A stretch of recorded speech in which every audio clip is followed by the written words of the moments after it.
गोर लगै छी सब अहिबाती के मिथिला गीत माला चैनल के तरफ से शुभकामना। बरसाइत पाबनि आबि गेला, आब नजदीक है। हम एकटा खिस्सा कहै छी।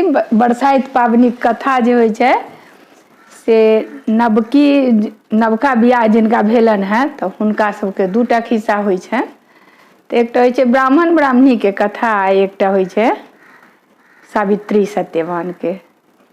आ जे पुरनकी सब छथि ओहो सब सावित्री सत्यवान के कथा सुनै छथिन, और नवकी सबके ब्राह्मण ब्राह्मणी के कथा के साथ साथ सावित्री सत्यवान के कथा सुनै छथिन।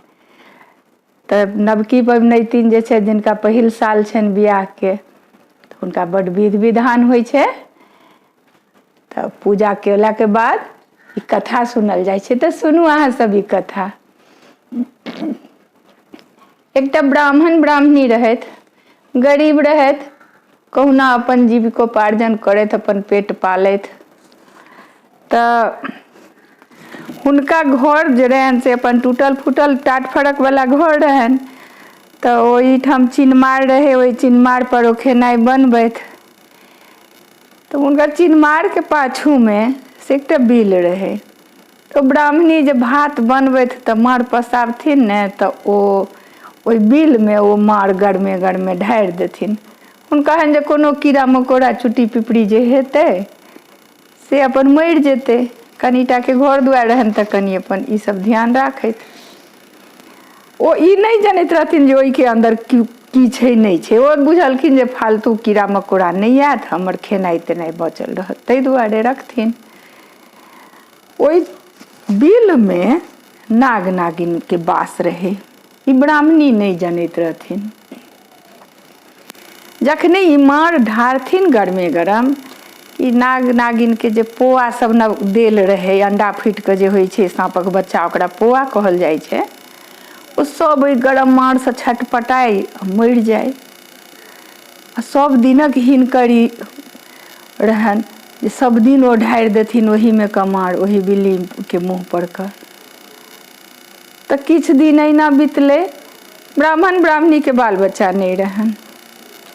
तऽ किछु दिन बीतलै, नाग नागिन के बड्ड दुख होय जे ई देखियो जे ई के छै जे हमरा बिल्ली पर ई गरम धऽ दैया, के छै, हमर बच्चा सब मरि जाइया। बड्ड दुखित शोकित रहैत रहैत तऽ अहिना होइत रहलै। तकर ओ कहलखिन कि जे हमरा एना हमर बाल बच्चा के मारै छै, तकरो अहिना बच्चा के शोक हेतौ। तऽ नाग कहलखिन जे केना अहाँ ई कहै छियै, हुनका तऽ बच्चा छनिहे नहि। तऽ नहि, बच्चा हेतै तखन ने शोक हेतै, बच्चा हेतै ओकरा, आ ओहो अहिना हमरे जकाँ पुत्र शोक में से रहत। भऽ गेलै, समय बीतैत गेलै। किछु दिन के बाद ब्राह्मणी गर्भवती भेली। हुनका एकटा बड़ सुंदर के पुत्र भेलनि। ओहि बच्चा के अपन खूब प्रेम से दुलार प्यार कऽ कऽ ओकरा पालन पोषण करऽ लगली। किछु दिनक बाद एकटा साँप आयल, काटि लेलकनि, मरि गेला ओ बच्चा। तकरा ब्राह्मणी बड्ड दुखी भेली ईसँ। फेर हुनका की भेलनि, किछु दिन के बाद अपन दुखित शोकित रहली, फेर हुनका एकटा बच्चा भेलनि, फेर ओ गर्भवती भेली, फेर हुनका एकटा पुत्र भेलनि। तऽ ओहि पुत्र के ई कतौ नहीं जाय देथि, किम्हरो नहीं किछु करऽ देथिन, हरदम अपन कोरे काँख में रखने काज करैत। लेकिन ई मार ढारबाक जे क्रम छनि ताहिमे हुनका कखनो कमी नहीं एलनि। ओ अपन भात पसा कऽ आ मार ओहिमे ढारि देथिन। नागिन के सब बच्चा सब दिन अहिना मरिए जाय। जखन अंडा पोआ निकलै आ ओ ओहि मार के गर्मी से, ओ तपते मार रहे, ओ मरि जाय। नागिन शोकित रहबे करैत। तऽ ई ब्राह्मणी ओहि बच्चा के बड्ड ध्यान से राखैत, किम्हरो नहीं जाय देथिन जे एकटा बच्चा के साँप काटि लेलक मरि गेल तऽ नहीं जाय देबो कतहु। तऽ फेर एक दिन की भेलै जे ब्राह्मण अपन कतहु, तऽ ब्राह्मण के संरक्षण में छोड़ि देथिन तऽ ओ काज करैत, ओ देखथिन तऽ ओ काज करैत, अहिना चलैत गेलै। एक दिन हुनका नहाय के रहनि, ब्राह्मण घर से कतहु बाहर निकलि गेल रहथिन। तो गेली अब पोखरी के मुहार पर, बच्चा के 2-3 साल के रहल हेते, पोखरी के मुहार पर बैसा देलखिन आ कहलखिन बौआ रो तू ठीक से तो बैसल रह, हम तुरंते एक डूब देने अबै छी। तो बच्चा अपन चुपचाप बैसल रहे। ब्राह्मणी घुसली पानि में, एक डूब जेना देवऽ लगल के नाग तो हरदम ताके में रहे जे कखन ई एकरा नजर से कनी ओझल हुए ई बच्चा हम डैस ली, कियाकि क्रोध से सब तो हरदम अपन बच्चा के ध्यान क के क्रोधित भ जाए। जखने ई डूब देलखिन आ कि नाग से किम्हरो से सहरैत एलखिन आ ओ बच्चा के डैसतथिन, ताबते में ओ ब्राह्मणी निकलऽ लगलखिन, लेकिन नाग तो डैस के अपन निकलि गेला। ओ तो एक तुरंत भेले ई बात। ब्राह्मणी ओतऽ से माथा के हाथ कपार अपन पीटैत एली जे हु बच्चा के सांप काटि लेलक, मरि गेल मरि गेल। तखन से हिनका हुअ लगलनि जे ई हमरा पर नाग कोनो तरहे क्रुद्ध छथि चाहे किछु, लेकिन ई मार ढारबाक काज ई सब दिन करथि और ई जनैत नहीं रहथिन जे हमरा से एतेक पैघ गलती भ रहल है। ओ तो अपन काज करैत, ओ तो बुझलखिन जे इम्हर उम्हर जे मार फेंकब से बहि जात, इम्हर उम्हर हेतै, ओहिसँ बढ़िआँ जे बिल्ली पर धऽ दै छै तऽ किछु नहि, कीड़ा मकोड़ा नहि एहिमे पनपत। पर एही तरहें ओहि ब्राह्मणी के बच्चा होइत गेलन आ ओ साँप कटैत गेलै, ओ मरैत गेला। छठम बच्चा तऽ ओ बच्चा के अहिना थोड़ेटा भेलन, 5 बरखक भेलन तऽ अहिना कतहु नहीं जाय देथिन, सदिखन अपना माय बाप दुनू में से किओ रहथिन बैसल हुनका लग में। तो एक दिन बगल में बच्चा सब गुल्ली डंटा खेलैत रहे, तो बड्ड जिद बच्चा केलकै, माय हमरो जाय दियौ, सब बच्चा गुल्ली डंटा खेलै छै, हमहूँ खेलब हमहूँ खेलब। माय कहलखिन जे नहीं बौआ अहाँ नहीं जाउ, अहाँके जनै छियै हमरा सब पर नाग देवता के कोनो एहन प्रकोप अइ जे कतहु जायब तऽ ओ नहीं छोड़ता, से अहाँ नहीं जाउ। तऽ नहीं माय हम कतहु नहीं जायब, हम ओतऽ गाछ तर खाली ठाढ़ भऽ कऽ चुपचाप देखब खाली कनी। बगले में रहे तैं कहलखिन ठीक छै जाउ, लेकिन ओ गाछ तर में देखब आ चलि आयब। पैर में जूता पहिरा देलखिन, गाछ तर में बच्चा गेलखिन, गुल्ली डंटा के खेल अपन देखैत रहत। नाग तऽ हरदम ताके में रहे, ओ अपन गाछ पर से ओ उड़ौआ ओ सुगबा सांप के रूप धऽ कऽ आ गाछ पर से एलखिन, हुनका माथे लग में ना डैस कऽ उड़ि गेला। फेरो बच्चा ओतै ठामे खसि पड़लै। सब बच्चा सब ओकरा पकड़ि कऽ लेले ब्राह्मणी लग, देखियौ देखियौ एना एना एकटा उड़ैत साँप एलै, एकरा काटि लेलकै। ब्राह्मणी बड्ड दुखी भेली, बड्ड शोकित भेली। किछु दिन फेर हुनका उठऽ के होश नहीं रहनि। फेर भगवानक लीला छै, फेर हुनका 7म बच्चा भेलनि। 7म बच्चा फेर ओहो बेटा भेलनि। आब ई सोचली कि नहीं ई हमरा जरूर नाग देवता किछु श्राप देने छै जे हमर बच्चा सब नहीं जीवे, आब हम कखनो एहि बच्चा के अपना कोड़ा से उतारबे नहीं करब। तहिना भेलै, होइत होइत ओ बच्चा 11 साल 12 साल के भेलै। बच्चा के सदिखन ब्राह्मण देखथिन तऽ ब्राह्मणी काज करैत, ब्राह्मणी देखथिन तऽ ब्राह्मण कतहु बाहर जाइत, अहिना हुनका से पालन पोषण करैत रहै दुनू मिलकर। तो 12 वर्षक जहन भेलै तो एक दिन वो बच्चा बड्ड जिद करऽ लगलै कि जे माय हम बाहर जायब, माय हम बाहर जायब, कनी हम घूमब, अहाँ हमरा एहि अङ्गना घर से कतहु नहीं निकलऽ दै छी, हम जायब कनी। अब ततेक जिद काना बाजऽ ओ बच्चा लगलै जे माय कहलखिन कि जे बात तऽ सहिए कहै छै, आब तऽ बच्चा पैघो भऽ गेल, आब तऽ सबटा ज्ञान बुद्धि छैहे, तऽ जे कहि देबै से अपन करत। तऽ कहलखिन बौआ रो कतहु जइहेँ नहि, जे रस्ता पर से जायब ने से नीक जकाँ जायब देखैत, आ 3टा चीज संग में लऽ लिअ, जूता खड़ाम और छत्ता, ई तीनू लऽ कऽ अहाँ जाउ आ कनी काल में अपन घूमि फिर कऽ चलि आयब। बच्चा कहलखिन ठीक छै। तऽ ओ 12 बरखक बच्चा रहथिन, देखनगर रहथिन, युवक जकाँ लगैत रहथिन, बढ़िआँ शरीर रहनि। तऽ ओ अपन जूता खड़ाम आ छत्ता लऽ कऽ विदा भेला। ओ चलैत चलैत हुनका ई नहीं बुझेलनि जे हम कते दूर आबि गेलहुँ। ओ अपन घूमैत फिरैत कहियो तऽ बाहर ओ निकलल नहीं रहथि, ताहि दुआरे हुनका बड्ड निकलनि आ निकलैत निकलैत ओ गाम के बाहर निकलि गेलखिन। तऽ देखलखिन जे एकटा पोखरि छै, ओहिमे किछु युवती सब स्नान करै छै। करऽ ला घुसि रहल छै। तऽ हिनको गर्मी लागि गेल रहनि, बहुत दूरसँ चलैत चलैत कतेक आगाँ निकलि गेल रहथि। तऽ ई सोचला जे हमहूँ स्नान कनि कैए लै छी। तऽ ई अपन की केला जे पोखरी किनारपर अपन कपड़ा सब हटा कऽ आ जूता पहिर लेलनि आ पानिमे घुसऽ लगलनि, पैर देलखिन।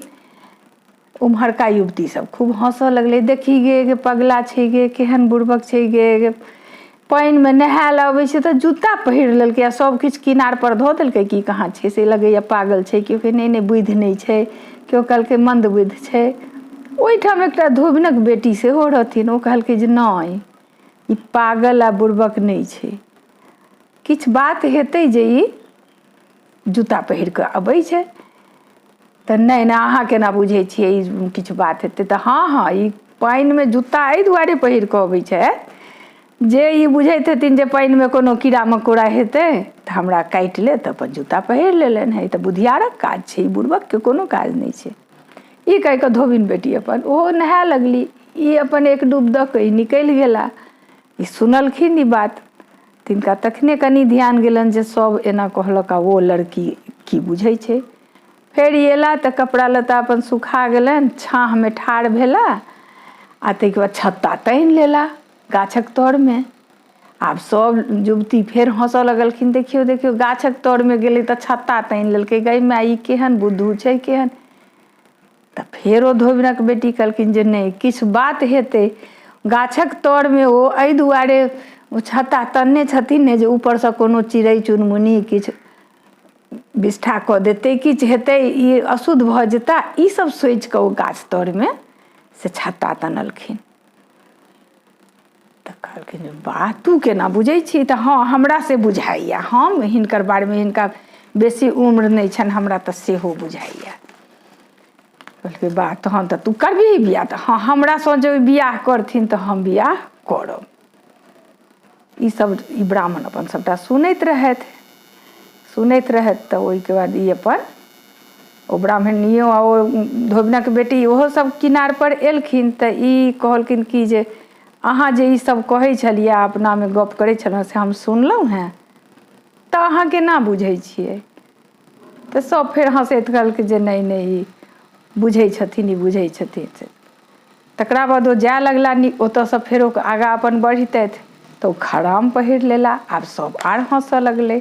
तऽ फेर ओ धोबिनक बेटी कहलखिन जे नहि ई खड़ाम एहि दुआरे पहिरलखिन हैं जे चलथिन तऽ ओ खटखट जे बजतै तऽ जे जीव हेतै कोनो एहन तऽ पैर तर नहि हेतै, ओ घसकि जेतै, हटि जेतै। एहि दुआरे से ई बड्ड बुधियार बड्ड नीक लोक छथि, तेँ एना ई कऽ रहल छथि।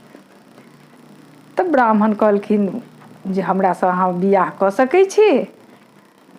तऽ हिनका तऽ बुझले रहनि जे माँ कहिते रहथिन हिनकर जे हाँ हमर सब 6टा भायके साँप डसि लेने अइ, से सब कहिते रहथिन।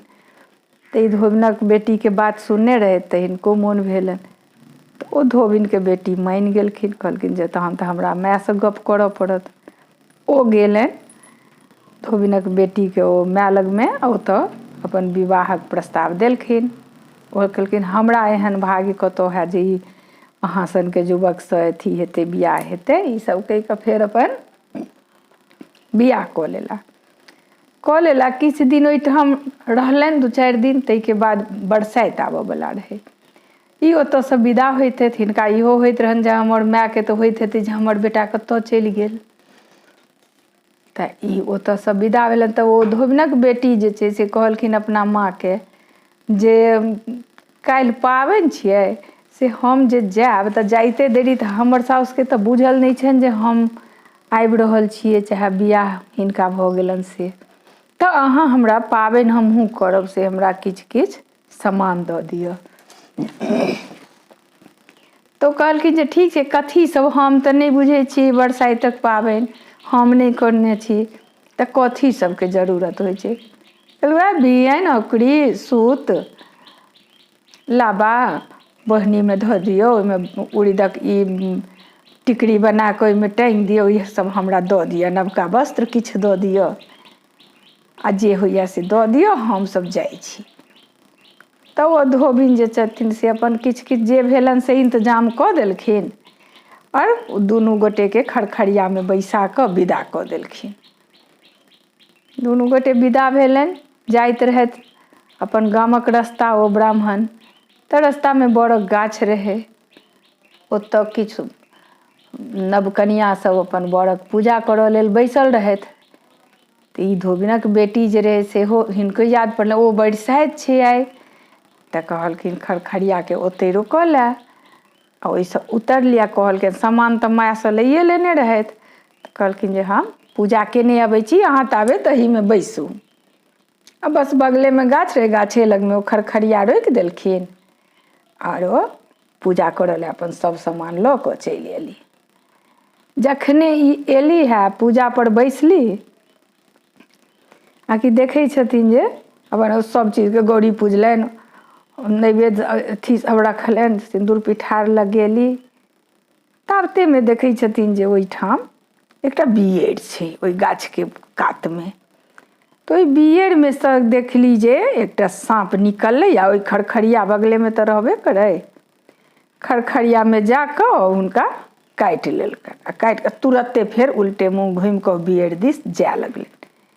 आ कि धोबिनक बेटी देखिते रहथिन, खिस्सा तऽ सुनने रहथिन, ओहि साँपके ई गर्दनि पकड़ि कऽ, मुँह पकड़ि कऽ एके बेर ओ बोहनीमे मूड़ी धऽ कऽ घुसा देलखिन आ जाङ्घसँ दाबि देलखिन।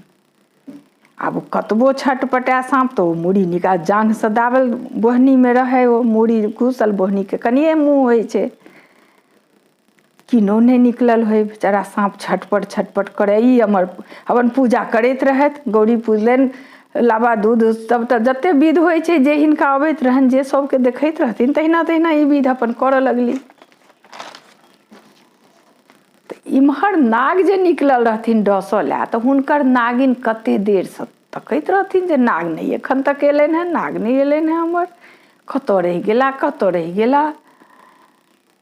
तऽ ओ रहथि बिलके उम्हर दिस, बिलके दोसर मुँह जे रहै तिम्हर दिससँ नागिन आबऽ लगलखिन।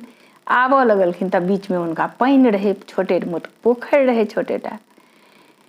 तऽ ओ आब ओतऽसँ विलाप करऽ लगलखिन नागके जे कतऽ छी, कतऽ छी, कते कालसँ भऽ गेल, आब आउ। आ नाग तऽ एहि बोहनीमे मूड़ी फँसल रहनि हुनकर, आ ओ धोबिनक बेटी जे छै से ओ जाङ्घसँ दबेने रहथिन तेहन कस कऽ जे ओ तऽ हिलियो डोलि नहि सकै छथिन, मोन गुफैत रहनि हुनका तऽ अपने, लेकिन ओ आवाजो केना दऽ सकै छथिन जे हम एतऽ छी।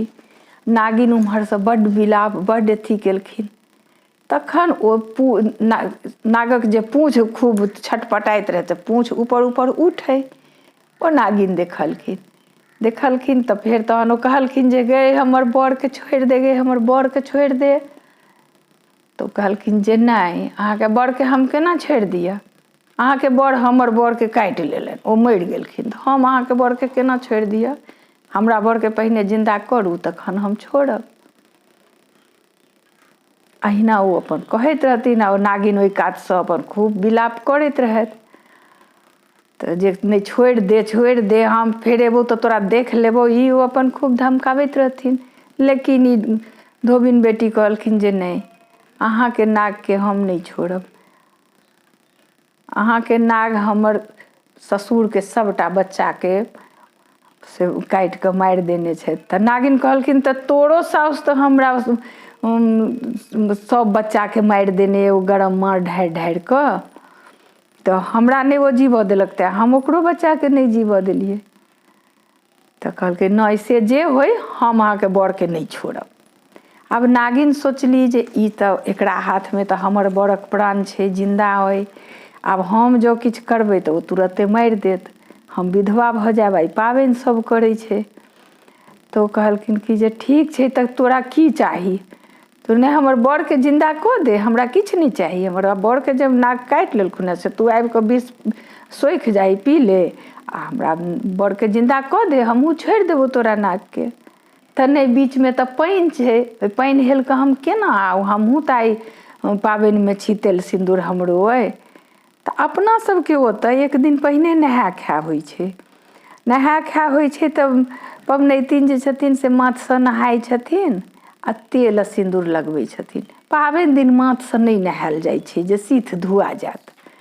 तऽ तहिना नागिन कहलखिन जे हम केना पानि हेल कऽ आउ, हमरा तऽ सीथ धुआ जायत, आइ पाबनि छै। तऽ कहलखिन जे ठीक छै से हम तहन करै छियौ तोरा किछु व्यवस्था।